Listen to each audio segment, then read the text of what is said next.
Good evening po. Today is January 28, 2024 po. Buenos dias po. Meron po akong isang presentation tungkol sa isang start and stop system sa isang motor. No? Ito po ay sa drawing ko lang mailalagay kasi I don't have the ability to buy mga actual components nito, pero yun po yung pinapangarap ko para maituro ko po dito sa internet. So ito po yung mga symbols niya, no? Nagsimula po sa line 1, normal na wiring setup niya. Kinabit po sa stop button, isang normally closed contact ang ginamit. Tapos po kinabit, kinonect sa isang terminal ng normally open contact ng main contactor po. So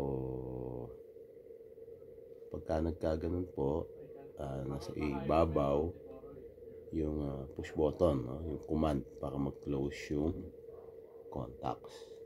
Tapos po pumasok siya sa coil ng contactor. Tapos po kinabit yung output niya sa line 2. So after doon, nag-series po ng isang overload contacts papunta sa line number 2. So pag prines po ito, magmamagnetize po yung relay at magko-close yung contact na ito, na M, part ng contactor M. So pag binitawan po yung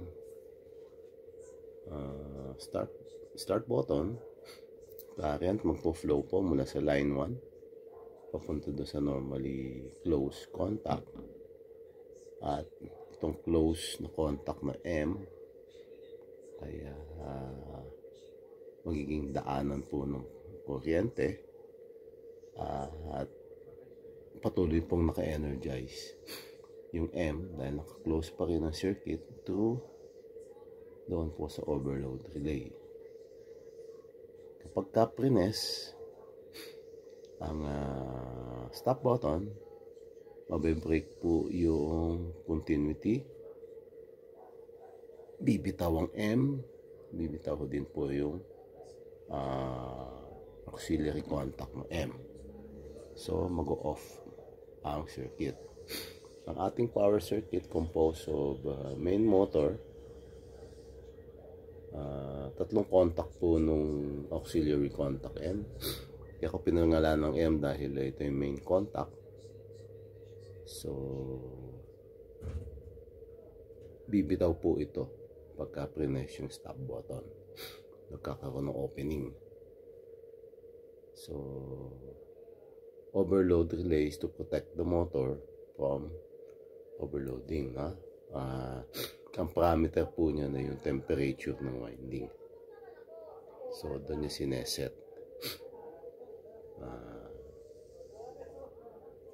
Since wala pa ho akong mga components, so dito lang muna po ako magtuturo sa whiteboard.